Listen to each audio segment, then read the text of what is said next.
A new world order. They want it all. Last night, ladies and gentlemen, we left off talking about the symptomatic condition known as Masonic apoplexy in the 19th century, and today it is called zombieism. Let's continue by looking at the modern Catholic Church under Popes John the 23rd and Paul the 6th and Pope John Paul the 2nd, which, taking a leaf, ladies and gentlemen, from the Elizabethan Anglican Archbishop Thomas Cranmer, announced publicly an enlightened new universal reform born of Vatican Council II's spirit of renewal and openness, henceforward to be marked by a new reverence for lay involvement, dialogue, and, catch this, democracy. And you hear people like Pat Robertson and Paul Crouch echoing these same sentiments, in fact calling for the Pope to take leadership over the Christian church worldwide, including Protestantism. How can that be? For Protestant means to protest against the Catholic Church. Something is happening here, ladies and gentlemen, that you had better pay very close attention to. Now, remember, this is not a religious broadcast, and I am not criticizing your religion, whatever religion you belong to. I am merely calling your attention to the manipulation of all of us by the leaders of some of these religious movements and churches. Now, just as Cranmer sneered at the common peasants in England who dared to protest the repression of the traditional liturgy, Cranmer had claimed they no longer wanted the Vatican II Catholic Church, in the name of new freedoms, also suppressed, against the wishes of the common people, the old liturgy. They just turned it around. It was outlawed, and a modern liturgy designed by the Freemason Annibale Bugnini and love, spelled L-U-H-V, rhetoric, to justify the suppression in the name of the people's wishes, followed it. Cranmer murdered en masse the English Catholic peasants who rose in defense of the old liturgy. Cranmer massacred them and crushed their peasant uprising, which became known as the Western Rising. It was the time, in fact, when the old Knights Templars, seeking their revenge, again took control of the Knights Hospitallers, now known as the Knights of Malta, or more correctly, the ancient and military Order of the Knights of Malta, which is, in fact, the militia of the Pope. Later, the infiltration of the Vatican by the Masonic Order was complete by the Propaganda II Lodge in Italy, which was created by the Central Intelligence Agency, working in concert with the Mafia. And this is all documented in Piers Compton's excellent work, fully documented and sourced, known as The Broken Cross.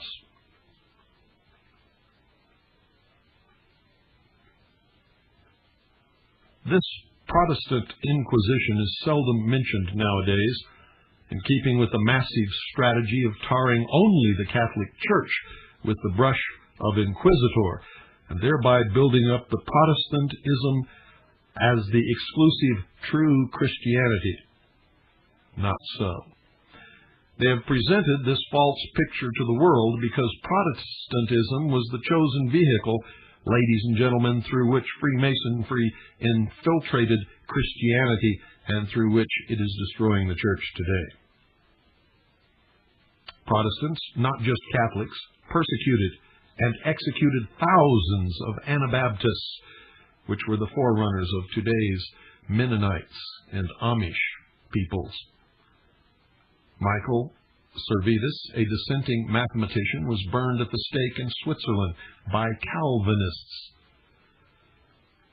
According to contemporary adherents of paganism, the 16th century covens of Wicca sided with the Protestant Queen Elizabeth against the Catholics in appreciation of her having awarded Satanist John Dee, the founder of Freemasonry in England, high office in her government.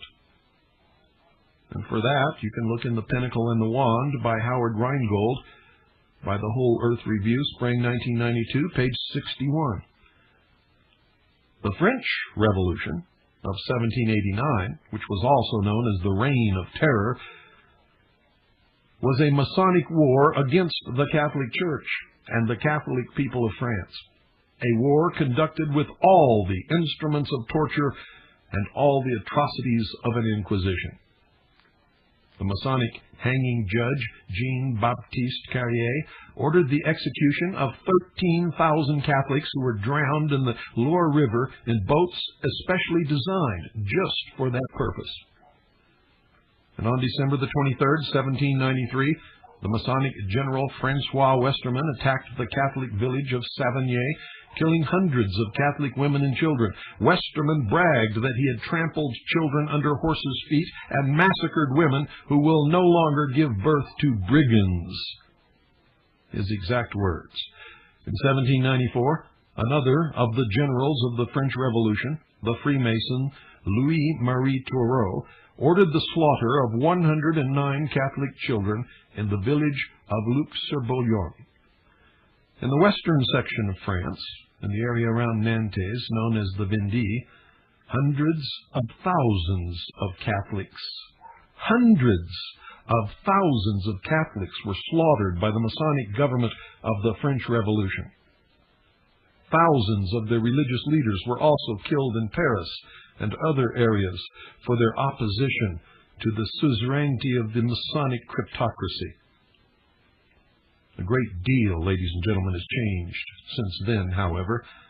Today, the Vatican is as firmly in the pocket of the Freemasons as are many Protestant institutions in this country. Most memorable is the recent takeover of the Southern Baptist Church in its entirety by the Masonic Brotherhood. It is not secret. It has been openly admitted. Pope John Paul II, presented in the Masonic media as a strict conservative, is actually an agent of one world, New Age, Luciferianism. But don't just climb on the Catholic Church, folks. Almost all of the organized church bodies that exist in the world today are in the clutches of Mystery Babylon. In 1986, Pope John Paul II convened a World Council of Religions, including African devil worshippers, Buddhists, and Muslims, at a church named after the Apostle Peter in Assisi, Italy. According to the New York Times of October 28, 1986, I quote, "The Buddhists, led by the Dalai Lama, quickly converted the altar of the Church of San Pietro by placing a small statue of the Buddha atop the tabernacle and setting prayer scrolls and incense burners around it." End quote. The Dalai Lama of Tibet is revered as a god-king by his followers. Talk about the abomination of desolation. Sincere Christians of all denominations condemned the Assisi rite. Protestant leader Dr. Karl McIntyre called it, and I quote, "the greatest single abomination in church history," end quote. Catholic Bishop Marcel Lefebvre labeled Pope John Paul II's actions in Assisi, quote, "the supreme imposture, the culminating insult to our Lord, a diabolical act," end quote. Thus we observe the conflict between truths perceived deep within and lies people force themselves to assent to in public. In the name of the people, the wishes of the people are overthrown. Is there a reason this double mind has been induced? If someone is making us deliberately mentally ill, it may be that this is done so that we will look to that someone for healing and relief.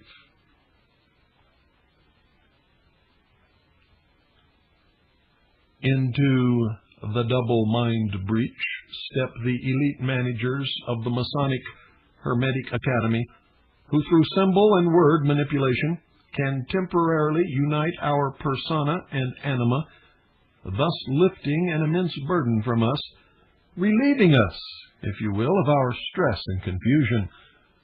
Oh, you have a problem? We have an answer. Oh, a building blew up in Oklahoma City? My goodness, let us protect you, for this could happen to any building. Let us take away your arms and ammunition so that you cannot protect yourself. Let us furnish your security. Trust us. We will be good to you. We will never become despotic or tyrannical. We would never, ever murder 86 people in a small Christian church in Waco, Texas, just because they had not paid a $200 tax for a supposed automatic weapon which they never had in the first place. And of course, we would never shoot and murder a mother unarmed, who was guilty of no crime, wanted for nothing, standing in a doorway holding her baby to her breast. We will protect you. Give us your guns. Give us your arms. Let us take care of you. We will save you from yourselves. Isn't that what we hear? The double mind breach.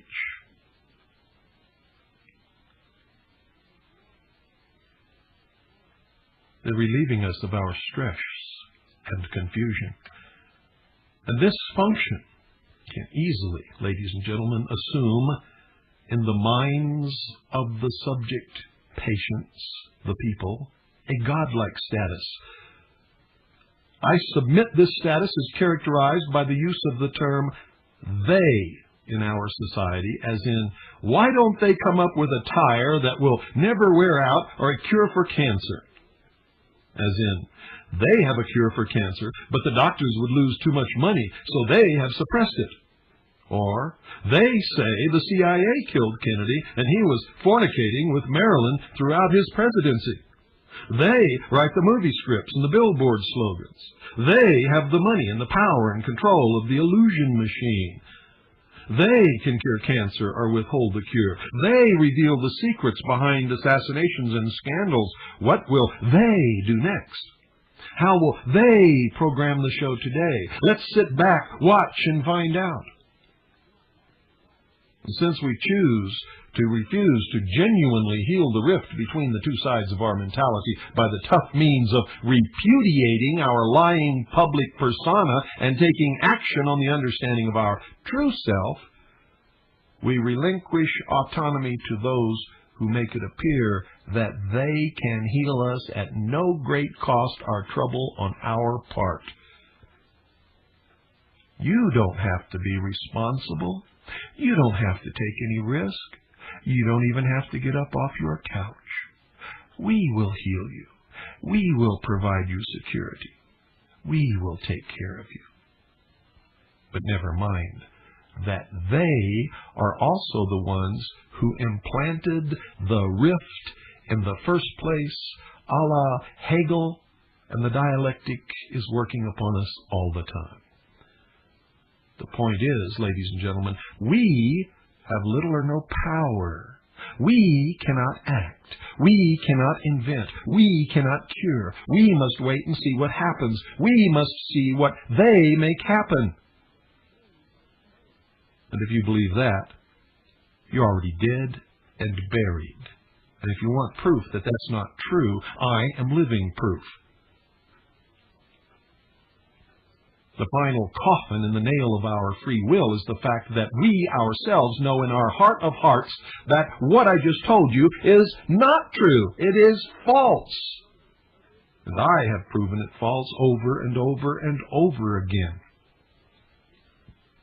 When they told me that no one would listen, I drove thousands of miles to talk to 3 people in someone's living room until there were groups listening.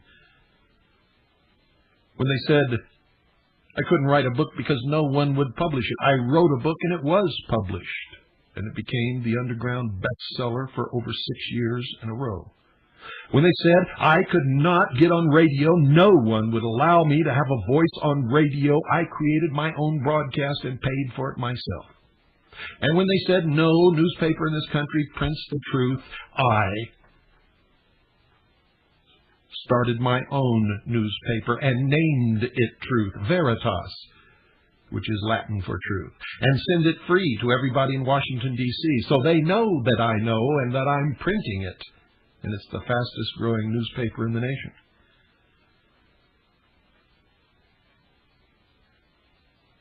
And when they began their attack upon the patriots and constitutionists and Christians in this country, after the bombing of the Oklahoma Muir Federal Building, I set my people into motion to investigate and discover the truth of that bombing. And I hounded my station chief, Michelle Marie Moore, until she wrote a book on the findings of our investigation.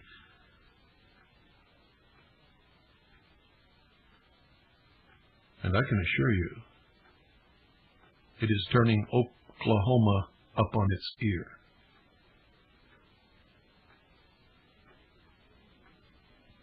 You see, it is we, the people, who have the power and the responsibility. And we could crush them tomorrow morning if we but chose to do it. You see, they are only an illusion, every bit as ephemeral as the patter of a carnival sideshow bunco artist beckoning to us from the other side of the hoochie-coochie tent. And that is the truth. They practice magic. Magic is nothing but the art of illusion. And if they can fog your brain and dazzle you with baffling BS, and if they can desensitize you with flooding you with violence on a daily basis over and over and over again on television and in movies and on radio, they're practicing magic. Through the art of illusion, they are destroying your ability to act and to think and to perform. They are taking away your power, but it is not really they who take it away. It is you who give it.